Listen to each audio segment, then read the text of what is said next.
maltrato psicológico, emocional, palabras como, ay, recogida, no te quiero, lárgate de aquí porque te recogí. Y así fui creciendo, con esas palabras pues en mi mente, como pues yo no valgo nada, yo para qué estoy aquí en el mundo, yo para qué nací, qué bobada, qué pereza. Y esa era pues como mi concepción de la vida. Entonces, con esos dos agravantes, me empecé a meter en el mundo de la masturbación y la pornografía.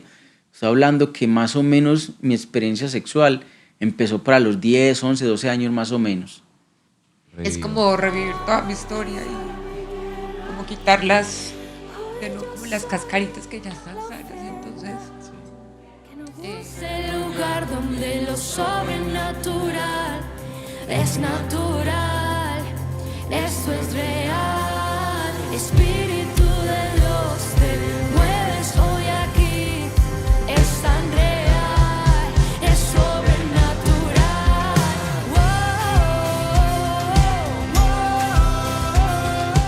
bueno, estamos en nuestro programa favorito. Sí.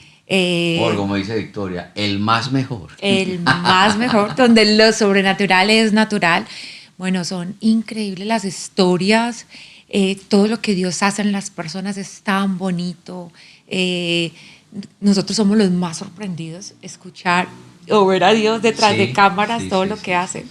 Porque uno a veces no dimensiona esos testimonios de vida cuando el Evangelio llega.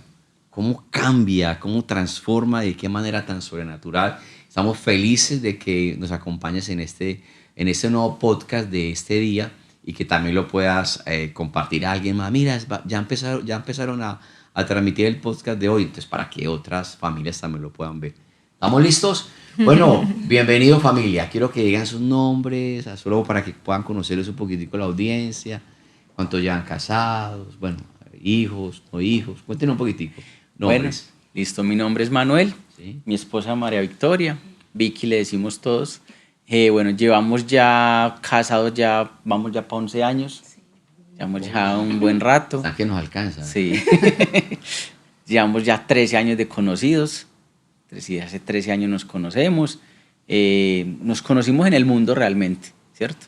Nos conocimos en el mundo realmente y no, pues ha sido una experiencia de muchos altibajos como es el matrimonio, pero bueno, independiente de todo lo que nos ha pasado, que más adelante vamos a hablar de esto, ha sido una experiencia muy bonita, Súper. ¿cierto? Es una experiencia que es bien o mal, aunque muchos la cuestionen, digan que no, el matrimonio ya no vale, el matrimonio está mandado a recoger, vale la pena apostarle al matrimonio, por más duro que a veces sea, vale la pena apostarle. Hay temporadas, pero es el diseño de Dios, sí, correcto, total, para el hombre y la mujer. Total. Y bueno, Vicky, entonces estamos a dejar Vicky, sí, como te dicen Vicky. Estábamos hablando antes, previo, y me impactó mucho lo que viviste de bebé, o sea, lo que empezaste a vivir cuando viniste a este mundo. Cuéntanos un poquitico y entremos de pleno contigo. ¿Qué viviste cuando eras una bebecita?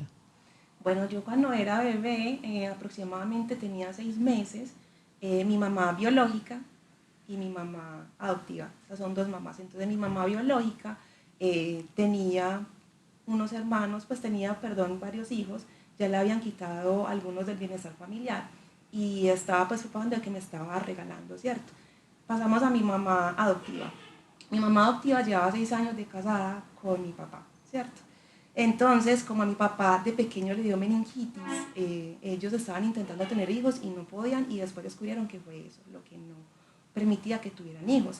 Entonces, bueno, ya pasando a ese tiempo de cuando yo ya tenía más o menos 6 meses, mi mamá biológica, bueno, que estoy regalando una niña, ¿quién me la recibe? Y eso llegó a oídos de mi mamá.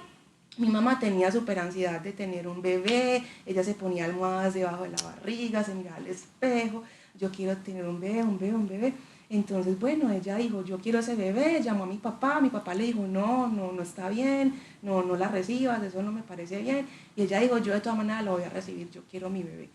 Y entonces mandaron por mí y me trajeron. Cuando me trajeron, mi mamá me cuenta de que yo parecía por ahí de 3 meses, que estaba toda desnutrida, toda calva. Y bueno, me recibieron y ya cuando mi papá llegó, pues me recibió y dijo, no, pues bueno, bienvenida, aquí te voy a poner María Victoria, dijo pues mi nombre de una vez y me recibió, me compraron vitaminas, estuve un momento pues como recuperándome de toda esa desnutrición, pero ya todo pues estuvo súper bien, más o menos pues como por un mes me cuenta mi mamá, porque más adelante pues de pronto les cuento de que mi mamá fue envenenada. Yo esto le encontré un encuentro así. Mi mamá era una reina que una bruja malvada la envenenó. Oh. ¿Cómo es eso? Y la princesa, mejor dicho. Entonces, Cuando ¿cómo es hablas, el- Vicky, hablas de envenenada, ¿te estás refiriendo es a palabras o conversaciones que le empezaron a decir a tu mamá adoptiva acerca de ti? ¿Qué decían las amigas del entorno de ti? Sí, más que todo fue una tía de ella y mi madrina de bautizo. Entonces le decían de que no, usted sí es boba, ¿para qué se puso a recoger esa niña? No es que ella va a crecer y le va a quitar el marido. No es que ella va a ser más alta, más bonita, más inteligente que usted y le va a quitar el marido. Entonces, más que todo fue el veneno, el veneno, el veneno. Esa ni siquiera es suya, ¿cómo se le ocurre? Entonces, mi mamá, la verdad, es una persona pues muy débil en sus emociones y se dejó llevar por eso. Se dejó llevar por eso y ya me empezó a ver con otros ojos. Primero ella me cuenta de que era súper entregada a mí, súper enamorada de mí, pero ya después de que vino ese veneno, ella se dejó llevar y lamentablemente ya no me veía como una hija, me veía como una enemiga, como una rival. Y así crecí hasta hace pocos años, que ella pues como que, digamos que no viene a la iglesia ni nada, pero por lo menos recibió a Jesús en su corazón y restauró esa parte. Y ella hasta el día de hoy me dice, hija, perdóneme. Y yo, pero más, eso ya está olvidado, yo ni siquiera, o sea, yo sé que eso lo viví, yo lo cuento como testimonio, pero ya no me duele. Pues yo sé que pasó y todo, pero todo está bien, tranquila. Y ella sigue, perdóneme, hija, yo no debía haber hecho eso, pero bueno, ella ya está ¿Cuánto, restaurada. ¿Cuánto tiempo fue buena contigo? O sea, ¿tu niñez fue buena o cómo fue? No, la verdad no, porque, o sea, ella fue una conmigo un mes y ya, y eso es lo que me cuenta pues allá, porque yo lo que siempre tengo en mi mente es maltrato psicológico, emocional, palabras como, ay, recogida, no, no te quiero, lárgate de aquí porque te recogí, cuando me enteré pues de que era adoptada, ¿cierto? Porque eso me lo contaron como a los 6 años. Pero antes de eso sí había pues como mucho rechazo, cuando a mí no le pegan pues rechazo, como que ay no, andate para allá. Pero ya cuando me contaron de que era adoptada, ahí sí me empezó a decir, maldita recogida, qué pereza, ¿por qué no te la das de aquí? Y así fui creciendo, con esas palabras pues en mi mente, como pues yo no valgo nada, yo para qué estoy aquí en el mundo, yo para qué nací, qué bobada, qué pereza. Y esa era pues como mi concepción de la vida. Desde niña tú tenías esos pensamientos Sí. de que tú no tenías ningún valor. Sí, y incluso ya cuando entré a mi adolescencia empecé a cogerle odio a mis papás. Les cogía odio, incluso yo escribía mucho y una vez me pillaron unas cartas y yo ahí decía, yo cuando no crezca los voy a matar. Yo los voy a matar porque yo los odio. Entonces, y me pillaron eso y bueno, eso fue tremendo escándalo, pero sí, yo sentía que los odiaba y que yo no quería estar ahí, que yo, pues yo para qué vivía. Yo Era tengo como ahí como algo que quisiera como resaltar, que cómo recibe una niña de 6 años una noticia de que no es hija biológica. ¿Cómo lo viviste? ¿Qué se siente saber esa realidad en ese momento? En ese momento se siente, la verdad, maluco, se siente muy maluco, uno siente como que todo es mentira, o sea, todo lo que yo he vivido hasta ahora, bueno o malo, es mentira, y entonces yo quién soy. Y yo incluso conocí a alguien también que también era adoptada y le contaron, pero era más grande porque era una prima, pues entre comillas prima, porque no somos de sangre, que también era así mismo, alguien la regaló y ya. Y se lo contaron más grande y esa niña pues ya adolescente se fue de la casa, fue una rebeldía horrible. Entonces les decían a mis papás, cuenten en la verdad, ahora que está más pequeña para que no sea peor más grande. Y yo me acuerdo que me senté a llorar y todo, y mi mamá me dijo, si tú quieres decirnos papá, síguenos diciendo papá, si no me sigue diciendo Patricia. Y yo no, pues yo sigo diciendo mamá. Pero es que son 6 años, por Dios, es una niña. Sí. Y lo segundo que te quería preguntar, Vicky, ¿qué palabras recuerdas tú que te marcaron que ella te decía cuando eras una niña? O que fueron muy fuertes para ti. Más que todo recuerdo la de maldita recogida. Eso siempre me lo decía, maldita recogida, te odio. Y ya cuando fui creciendo me empezaba pues como a criticar mi cuerpo, me empezaba también a decir, primero que yo era una lesbiana porque no tenía novio. Y ya cuando empecé pues con mi rebeldía me decía que yo era una prostituta porque yo mantenía saliendo con este y con el otro. Entonces era pues como eso. Increíble. Todo esto ahí.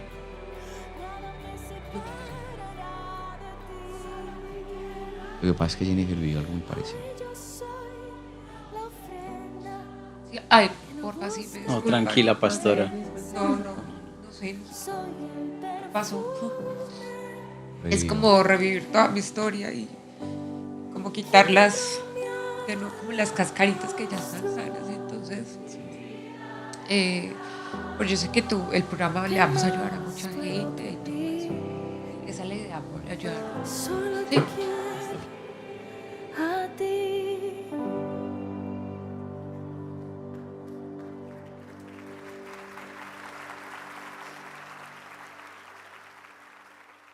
Entonces tú nos decías que de pronto lo que más recuerda fue esa palabra tan fuerte que te dijeron reiterativamente, ¿no? Sí. Maldita recogida, Maldita recogida. muy fuerte, muy fuerte. Y eso te lo decían todo el tiempo.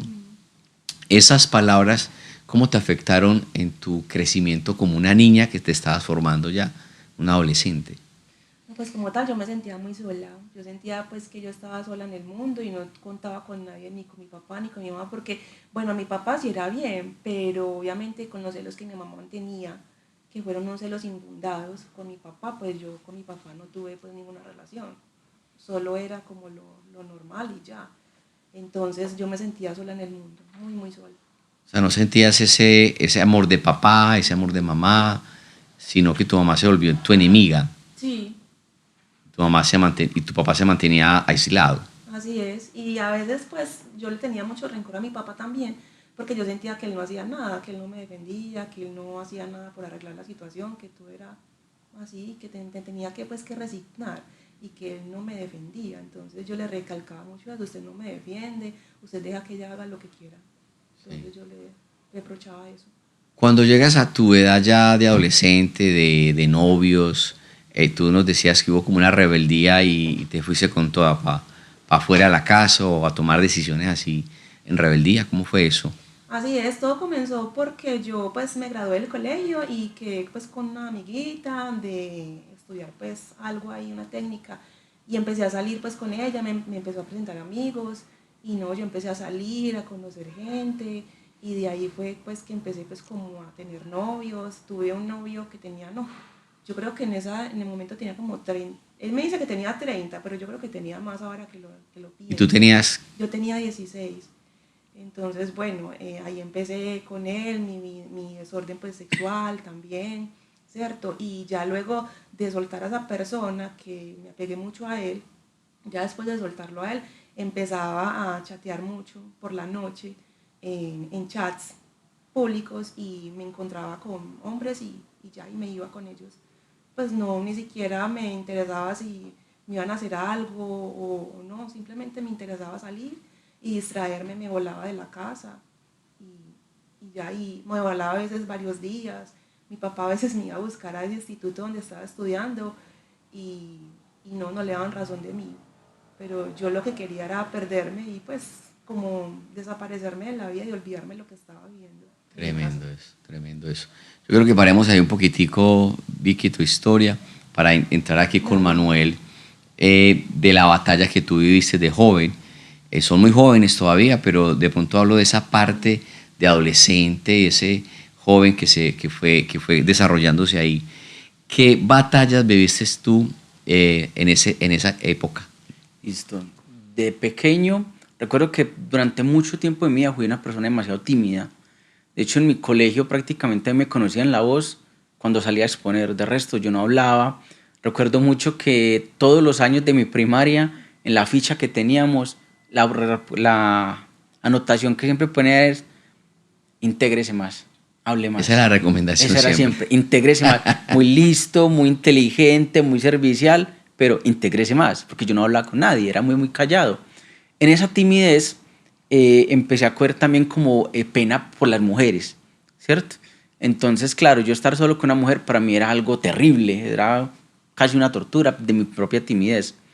Me acuerdo mucho que una vez estábamos en el colegio y fueron a dar clase de sexualidad. y resulta y sucede que la persona que te empezó a dar esto con pelos y señales nos enseñó cómo era la masturbación. A ver, no puede ser. O sea, el vino fue a degradar la mente de los Total. estudiantes. Éramos un montón de adolescentes que estamos... ¿Cuántos buscando años cosas. tenían? Yo ahí tendría por ahí 12 años menos, yo creo. Terrible. Entonces él estaba enseñando cómo masturbarse.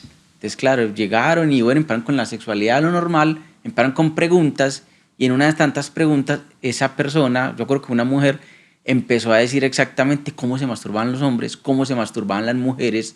Entonces, eso a mí se me caló y se me quedé como con esa duda. Y bueno, tiempo después me fui a experimentar a mi casa. Bueno, resulta que vivía en un ambiente muy sexualizado en mi casa. Entonces mis tíos, mis tías eran de mucho ver pornografía.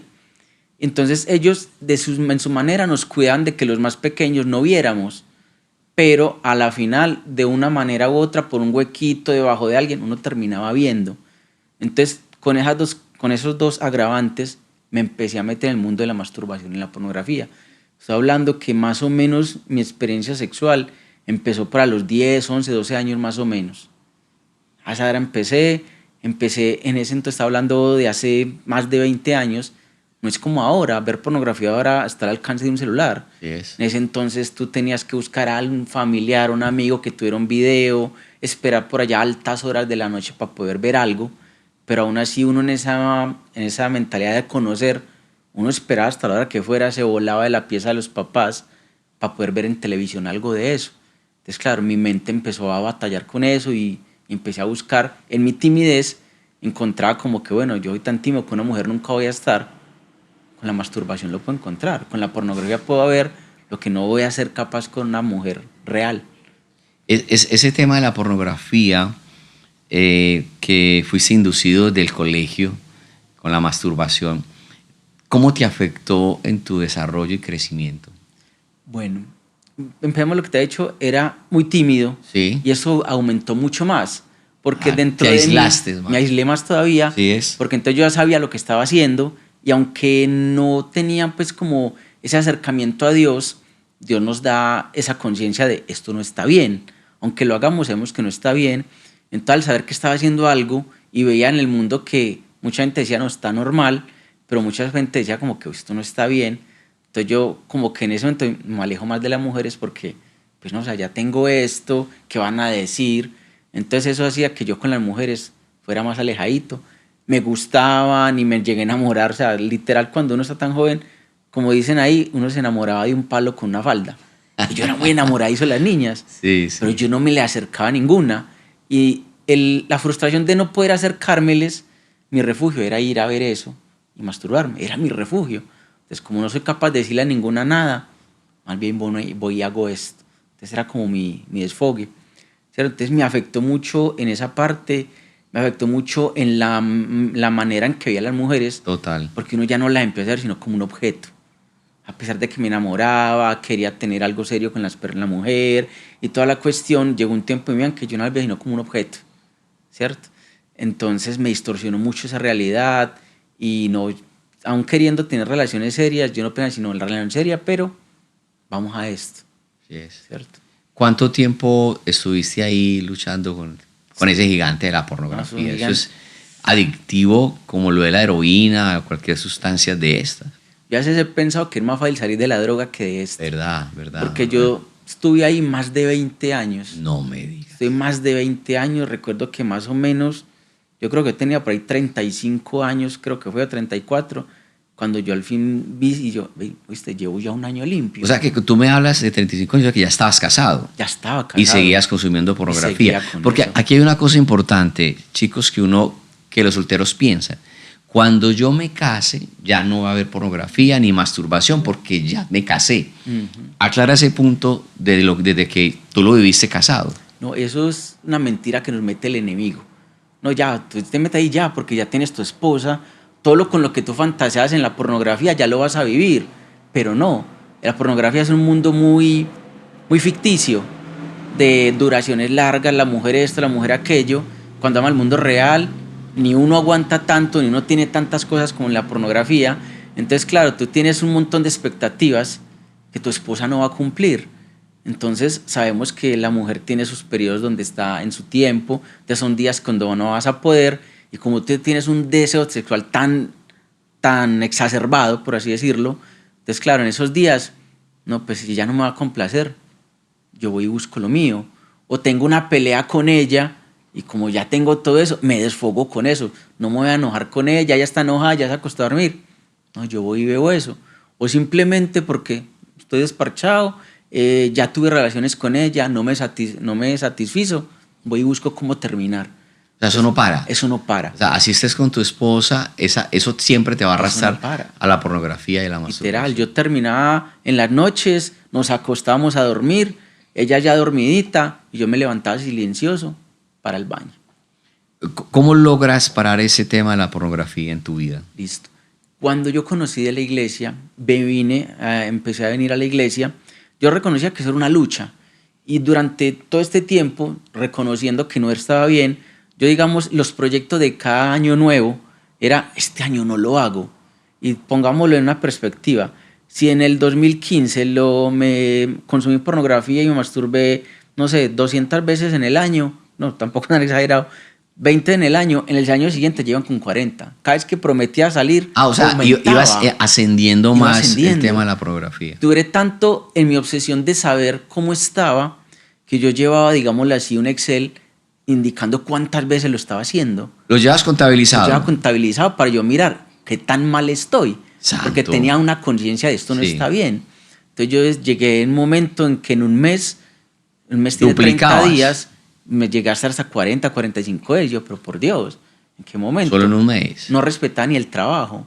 En la oficina me iba al baño, me iba para otros lugares. Eso está allá. tremendo, Manuel. Esa es la batalla Y de uno, muchos hombres. Sí, literal. Aún en la fe y aún casados. Y aún casados, ¿cierto? Entonces, cuando llegué a la iglesia, reconocí que era esto. Y algo que aprendí últimamente, y es que cuando te enfocas en ese problema, no sales. Que hace grande. Sí, te enfocas en salir de ahí, no sales. Antes te untas más. Pero llegó un momento en que, sin pensarlo, yo ya le había pedido a Dios que yo quería salir de ahí. Dios, digámoslo así, Él me quebró literal un pie, un dedo. Hubo un accidente que hubo en mi casa, me quebré un dedo del pie. Entonces estuve casi un mes en mi casa, quieto. En ese entonces, los primeros días realmente, aún con el dolor, yo iba a hacer lo mío. Pero empecé a llenarme de Dios. Empecé a leer la Biblia, empecé a ver más en lugar de llenarme de series y cosas, empecé a ver más prédicas. Entonces me mentalicé mucho a empezar a llenarme más de Dios, ¿cierto? Me fue llenando, hasta que un día estábamos en un ADN y empezamos a contar testimonios y le digo yo a mi líder, llevo un mes limpio. No, los aplausos, el vitoreo, no, excelente. Y el enemigo, sí. Y a la noche, yo que hago el testimonio, a la noche volví a caer, no, maluco, toda la cuestión. Pero seguí enfocado en llenarme de Dios. Me metí más a los ADN, estar yendo a los ADNs, estar compartiendo con los muchachos del ADN. Y esos grupos son muy bacanos porque son testimonios que todo el mundo cuentan sus batallas, cómo Dios ha ayudado. Cuando menos pensé, me di cuenta que ya llevaba muchos meses limpio. Oh, qué lindo Y yo miré eso. hacia atrás y yo, estoy limpio. Uf. Y ahí para allá. Lograste vencer. Qué buen consejo, porque es no enfocarte en el problema, sino enfocarte en Dios. Literal. En llenarse de la palabra, de venir a la iglesia, de ese grupo de amigos que tenemos. Acá tenemos la visión de ADNs, que son grupos pequeños, los que de pronto no saben, de hombres. Es hombres o mujeres o jóvenes o teens, donde se reúnen y comparten un tema de la fe, pero es un tema de amistad, de coinonía, abrimos el corazón, pedimos oración, y es muy lindo y eso fortalece mucho. Eso te ayudó a vencer ese gigante. Literal, sí. Y igual yo salí de la pornografía, lo cual a uno lo lleva a estar alerta. Sí. Uno cuando sale de la pornografía, no es que uno sea ya invencible. No. Uno tiene que estar muy alerta con las redes, con las series, con las imágenes sensuales, porque eso es un botón que el enemigo toca y sabe dónde lo arrastra. Hay que estar muy alerta, siempre. Tanto así que yo llevo por ahí 1 o 2 años sin Instagram. Oh, qué Porque bueno. yo me metía y me encanta ver cosas chistosas, pero en tantas cosas chistosas no falta la muchacha. Siempre. Entonces, la muchacha y... a ver, yo no, un momento. Y es un segundo, ¿no? Es un segundo. ¿Que Entonces, te yo- arrastra o peleas? Literal. Entonces yo llegaba y bueno, en bloquear. Pero llega un momento en que listo, ya tengo muy bloqueado, digámoslo, ya tenía evangelizado Instagram. Pero llega un momento donde vuelve y empieza. Y yo, no, esto ya está muy cansón. Desinstalé eso. Qué bueno. Porque sabía que eso era una ventanita que me llevaba a otra y a otra. Y yo, no. Más bien dejémoslo así. Recordé que si tu ojo es ocasión de pecar. Yo, entonces me quito Instagram, pues. Soy del 87, nací sin redes, sin nada de eso. Puedo vivir sin eso tranquilamente. Sí. ¿Cierto? Entonces, no, dejemos eso ahí. Y me viví bien y todo, listo. No tengo ningún foco que me contamine. ¿Cierto? Pero lo que tú dices es muy cierto. Cualquier cosita, ¡tum! Alerta. Y el enemigo es muy, muy sutil. Él simplemente un desliz, simplemente pasó una muchacha con un medio escote y fue algo rápido, pero ya tu subconsciente lo captó y te empieza a maquinar y ya empiezas a buscar y terminas donde no deberías O sea que terminar. ese sería un consejo, cuidar las redes sociales. El otro sería no soltar la palabra de Dios. No, eso no se puede soltar. La palabra es ese alimento que nos nutre. Pablo dice que es como esa leche para el recién nacido. Así es. Hay alimento sólido también para los que estamos más maduros. El congregarme nos ayuda mucho. Sí. El pertenecer a un grupo de apoyo, de amigos, Sí. el ADN. Eso nos permite mantenernos en victoria. Sí, total, porque yo siempre me pongo a pensar que cuando más solo estaba, nunca fui una persona de muchos amigos, ¿cierto? Si yo me pongo a contar amigos, todavía los puedo contar con los dedos de una mano, ¿cierto? Y cuando más solo estaba, cuando tenía amigos, es donde más caía, ¿cierto? Y estar en la iglesia, sabiendo la lucha que tienes y estar solo, te va a hacer caer allá. Qué buen consejo. Uy, súper, me gusta mucho porque uno se pone a ver esas series de África y todo eso, y los depredadores buscan es el que esté solo, el que se va aislando de la manada, como que se va retrasando Sí. y se va como quedando, y ahí ponen la mirada a los depredadores. Ese es el que es vulnerable y lo atacan. Entonces, eso es muy sabio lo que acabas de enseñarnos ahí, súper. Bueno, aquí quiero ya, cuando ustedes dos empiezan a conocerse y tú llegas súper herida, me imagino, o qué fue lo que hizo Cristo en ti que empezó a sanar tu identidad de rechazo, del abandono, de no tener valor, de las palabras hirientes. Cuando el Señor empieza a actuar como actuó en Emmanuel, que vino el Señor y le dio la victoria cuando él empezó a hacer unas cosas, pues empezó lo que acabo de mencionar. Pero en ti, ¿cómo fue, Vicky? Bueno, yo conocí de Jesús hace como casi 20 años, pero yo me alejé. Entonces esa es otra, es como parte de la historia.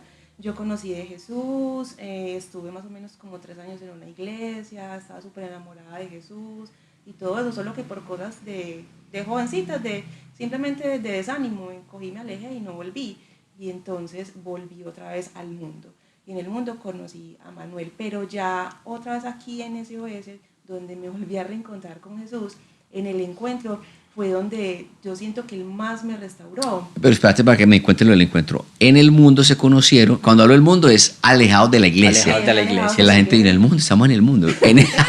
Alejados de los principios de Dios, de las promesas de Dios, de Dios. Conociste a Manuel y se casaron. Pues se fueron a vivir juntos. No. Sí, nos casamos por la iglesia católica. Sí, ok, se casaron, vale. Pero sí, teníamos un noviazgo, a los 3 años de noviazgo nos casamos. Sí. Ok. Digamos que me presionó. Digamos que me acorraló. Sí, que ya a los 2 años yo estaba pues como normal, yo sí quería tener una familia y todo, y yo le decía, no, vamos a ir juntos. Usted de aquí no me saca sino casada. Claro, Fue muy radical ya. con eso porque el tiempo que ella estuvo con Dios fue muy cercano a lo de nosotros. Digamos, ella se alejó 2 años antes de conocerme, entonces todavía tenía muchas cosas muy recientes. Claro. Yo conocí de Dios como a los 13, 14 años y ahí me alejé hasta más de los 30. Entonces 15 años alejado de Dios, entonces tenía muchas cosas frías ya.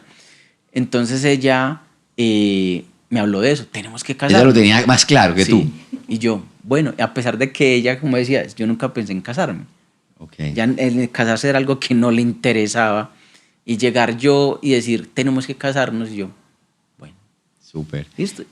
Y bueno, y ahí es donde nos encontramos en unas fiestas, ¿cierto? Bebiendo. Nos conocimos ahí, como decía, fuera de alejados de Dios, entonces bebiendo, nos conocimos, empezamos a salir y el parche de nosotros era salir a beber. Entonces yo, a pesar de que por una ruptura amorosa que tuve, me reencontré con un amigo, empecé a beber mucho, mucho, mucho.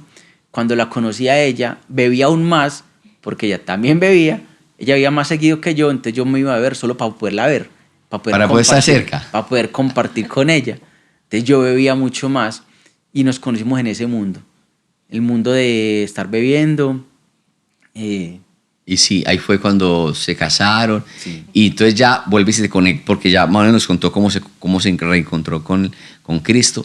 Tú, ¿cómo fue como que volviste a activarte con estas promesas de Dios en tu vida?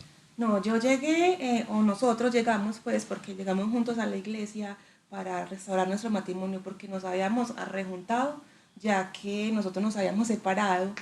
Yo empecé a estudiar, en ese estudio conocí a alguien, él en el trabajo también conoció a alguien, aunque yo fui más allá, y estuvimos como 9 meses separados. Ya de eso volvimos y nos juntamos en nuestras propias fuerzas, y vimos que no iba a funcionar. Manuel se acordó de Dios y dijo, tienes que buscar a Dios, y me acordé también de mi amiga Carolina, y no, entonces de una nos recomendó aquí la iglesia. Nosotros ya habíamos venido una vez, solo que nos dio pereza venir porque vivíamos por allá en Bello, ahora que íbamos en Envigado, entonces bueno, súper fácil, vamos, porque tenemos que recuperar el matrimonio.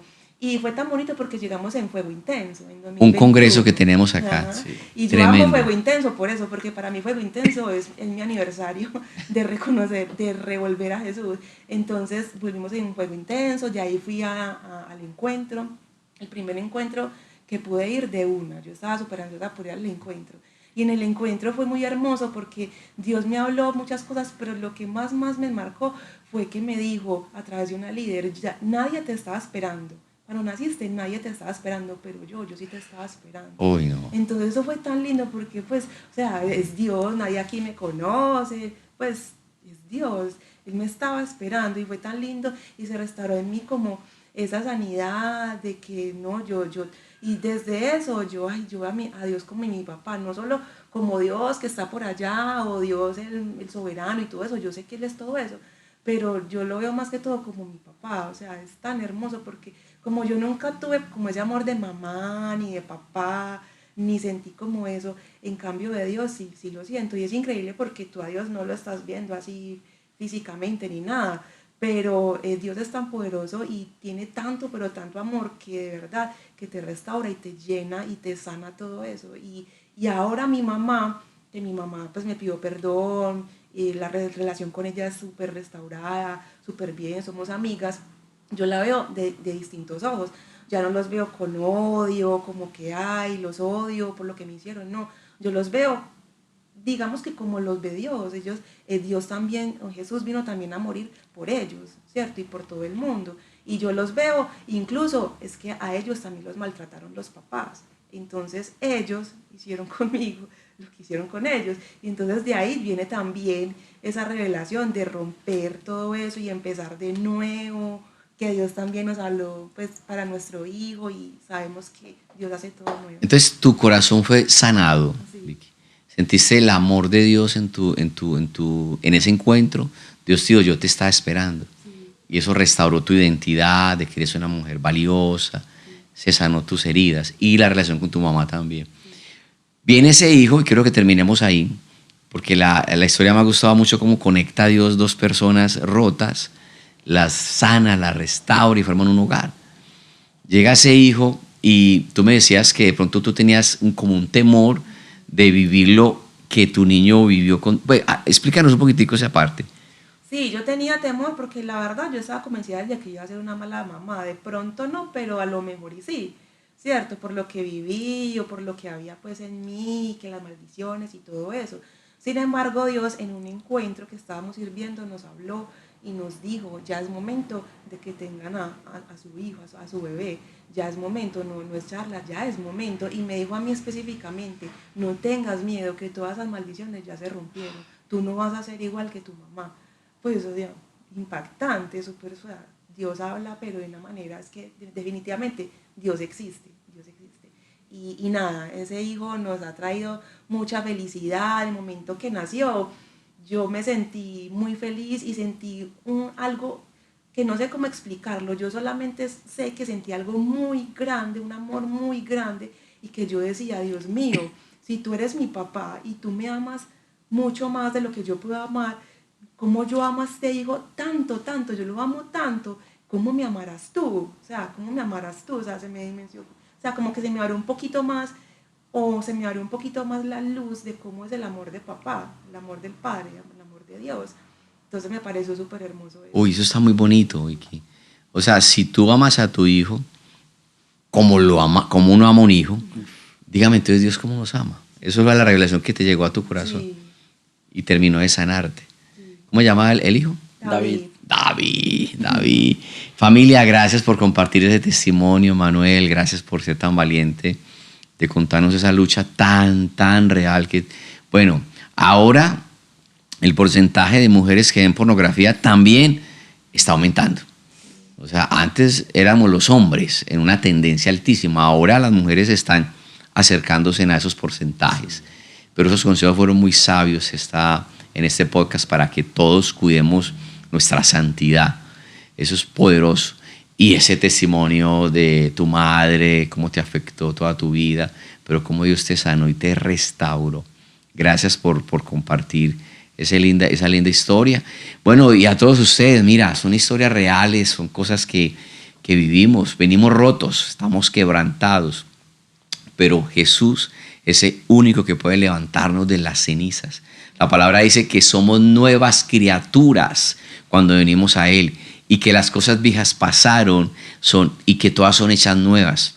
Así que te animo, que por muy difícil que haya sido tu juventud, hogares disfuncionales, lo que hayas vivido con tus padres, malas relaciones, maldiciones, palabras fuertes, cualquier batalla que esté librando en la pornografía, la masturbación, la inmoralidad sexual, crisis de tu identidad sexual, Cristo es la respuesta. O sea lo que sea, cualquiera sea el nombre de tu adversidad o de tu problema, Jesús es el camino, la verdad y la vida.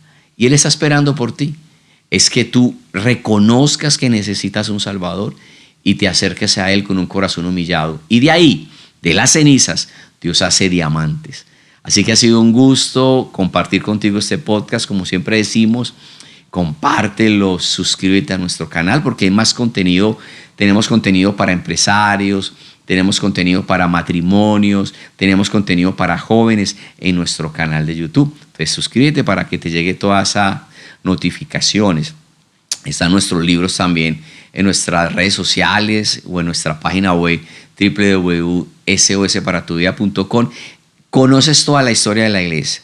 Cuando vengas a Medellín o algunas de nuestras sedes que tenemos en Medellín y fuera de Colombia también, te vamos a recibir muy bien como en familia. Gracias por estar con nosotros. Recuerda que ese es un podcast donde lo sobrenatural de Dios es natural. Bendiciones. Este es el lugar donde lo sobrenatural es natural. Esto es real.